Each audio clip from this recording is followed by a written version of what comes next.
एक बार फिर से आपका बहुत बहुत स्वागत है न्यूज नेशन पर। लगातार हमारी बड़ी कवरेज और बड़ी मुहिम जारी है और इस वक्त की बड़ी खबर यह है कि अलवर धर्मांतरण मामले पर न्यूज नेशन की मुहिम की आवाज अब संसद तक भी सुनाई देगी आपको बहुत जल्द। अलवर के सांसद बालक नाथ ने यह भरोसा दिया है कि वो संसद में इस मामले को उठाएंगे और वो 11 नवंबर को पीड़ित परिवार से मुलाकात भी करेंगे।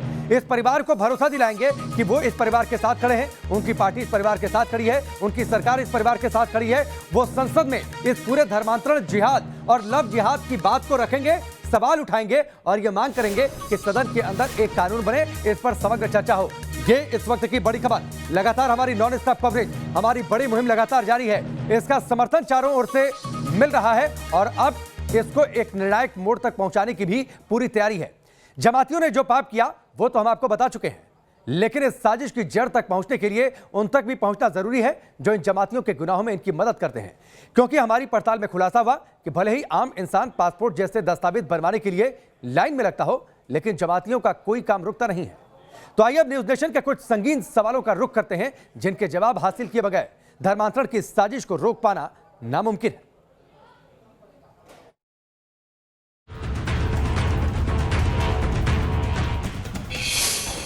कौन है इन जमातियों के हिमायती?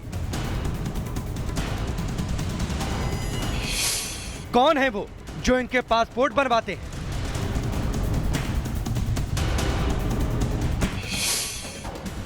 कौन है वो जो धर्मांतरण रैकेट का खर्च उठाते हैं?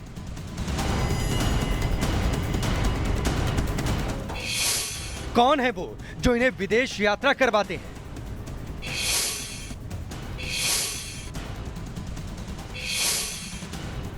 कौन है वो जो इनके लिए सरकारी दस्तावेज बनवाते हैं?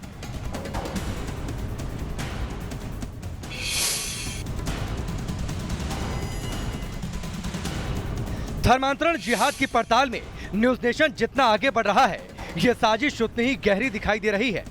अब तक की तफ्तीश में हमें पता चला है कि तबलीगी जमात के गुर्गे धर्मांतरण के लिए लालच और धमकी दोनों तरीकों का इस्तेमाल करते हैं। लेकिन इससे ज्यादा चौंकाने वाली बात यह है कि धर्मांतरण के बाद ये अपने शिकार की पहचान ही मिटा देते हैं।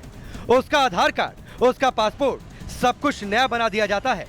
तफ्तीश में हमारे हाथ धर्मांतरण के शिकार एक युवक का जो पासपोर्ट लगा, उसमें उसके पिता का नाम खुदा दर्ज है। अब सवाल ये है कि आखिर ऐसा पासपोर्ट बन कैसे गया? सारे पहचान पत्र, आधार कार्ड, राशन कार्ड तक पता नहीं किस उनके जो कर्मचारी उनसे उनका ताल्लुक है, पैसे ले दे के सारा काम सरपंच ने करवा दिया था। आधार कार्ड का, पहचान पत्र का, राशन कार्ड का और सबसे मेन चीज़ तो मेरा जो पासपोर्ट है वही बनवा दिया। जबकि ये कहते हैं कि जो अरब है, अरब देश के लिए तो दिल्ली से ही वीज़ा नहीं मिलता हिंदू के लिए। जी हाँ, धर्मांतरण में जुटे जमातियों का कोई काम नहीं रुकता। ये जिस चाहे नाम से किसी का पासपोर्ट बनवा लेते हैं। पुलिस वेरिफिकेशन से लेकर स्थायी पते तक की जांच भी उनके हिसाब से हो जाती है। यानी सरकारी महकमों में भी इनके हमदर्द बैठे हुए हैं जो धर्मांतरण की साजिश में इनका साथ दे रहे हैं और उनका पता लगाया जाना बेहद जरूरी है। ये अपने शिकार का फर्जी पासपोर्ट, फर्जी पहचान बनाकर उसे हज करा लाते हैं, उसे कई देश घुमा लाते हैं। सवाल है आखिर कैसे ये पूरे सिस्टम को धोखा दे देते हैं? क्यों ये कभी पकड़े नहीं जाते? और सवाल तो अहम ये भी है कि आखिर ये सब करने के लिए इनके पास पैसे कहां से आते हैं? जाहिर है कई सवाल हैं और सबके सब सवाल बड़े गहरे हैं। जब तक सरकार बारीक जांच कर इन सवालों के जवाब हासिल नहीं कर लेती, तब तक इस इंटरनेशनल साजिश की जड़ तक पहुंचना मुमकिन नहीं और तब तक धर्मांतरण के बाद बहनें 7 गैंग के हाथों गैंगरेप का शिकार होती रहेंगी। लेकिन न्यूज नेशन भी आपको भरोसा दिलाता है कि जब तक हम इस साजिश की जड़ तक नहीं पहुंचाएंगे, चैन से नहीं बैठेंगे। Team news nation. आप सोचिए नेटवर्क कितना बड़ा है, ये नेक्सस कितना बड़ा है। अगर आपको पासपोर्ट बनवाने जाना हो, उसका अप्रूवल लेना हो, अगर एड्रेस वेरिफिकेशन होता है तो उसमें आपको पापड़ बेलने पड़ते हैं, लेकिन इन्हें कोई पापड़ बेलना नहीं पड़ता। महंत बालकनाथ जी हमारे साथ हैं जो कि सांसद अलवर से, आचार्य स्वामी धर्मेंद्र जी भी हमारे साथ हैं। बालकनाथ जी, काफी कुछ बदलाव होता है। सत्ता में प्रशासन को सख्त करने की भी बातचीत हुई है, सहूलियतें भी दी गई हैं। अगर आम आदमी पासपोर्ट बनवाने चला जाए उसको 10 दिक्कतें होती हैं, लेकिन अजीब सी बात है इन्हें कोई दिक्कत नहीं होती। और तो और पिता के नाम पर खुदा तक दर्ज हो जाता है, कोई पूछने नहीं जाता क्या खुदा किसी के पिता का नाम हो सकता है? बिल्कुल ठीक कहा आपने, और मेरा भी यही मानना है कि इसकी बहुत ही गहन जांच होनी चाहिए। और मैं मानता हूं कि ये एक ही बेल है, और इस एक बेल को कहीं से भी पकड़कर अगर इसको हम इस चेन का अगर हम शुरुआत करें जांच की, जैसे हमारे अभी अलवर का ही मामला है, मामन सिंह जी से भी शुरुआत करेंगे तो इसके अंतिम जहां इसकी योजना बनती है, जो लोग इसमें मुख्य रूप से इसकी भूमिका में है, उन तक पहुंचना बहुत ही आसान रहेगा।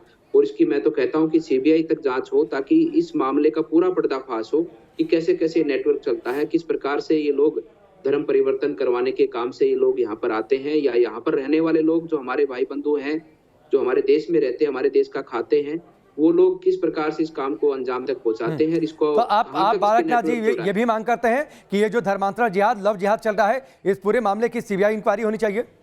बिल्कुल, क्योंकि ये मामला बहुत लंबे समय से चलता रहा है, ये आज की आवाज नहीं है, ये लगातार देश आजाद होने से बाद के अंदर या पहले भी ये मामले चलते आए हैं। लव जिहाद के मामले हैं या धर्म परिवर्तन के मामले हैं, लगातार चलते आए हैं देश में। लेकिन कोई भी मामले के मुख्य तार कहाँ जुड़े हैं और ये योजना कहाँ बनती है और कैसे इस योजना को अमली जामा पहनाया जाता है, मेरा को मानना है कि ये मेरा निजी मानना है कि इसको एक जांच के माध्यम से इसको पूरा पर्दाफाश करना चाहिए और पूरे देश को अवगत कराना चाहिए, और उनकी भी वास्तविकता पूरी दुनिया को दिखेगी कि किस प्रकार से वे लोग इस मानसिकता के साथ में ऐसा कार्य करते हैं और क्यों करते हैं, क्यों, क्या उनकी मानसिकता है। ये पूरी दुनिया को भी एक आईना दिखाने का कार्य होगा, और इससे उन लोगों का नकाब हटने का कार्य होगा, उनकी जो वास्तविकता है वो दुनिया के सामने आएगी।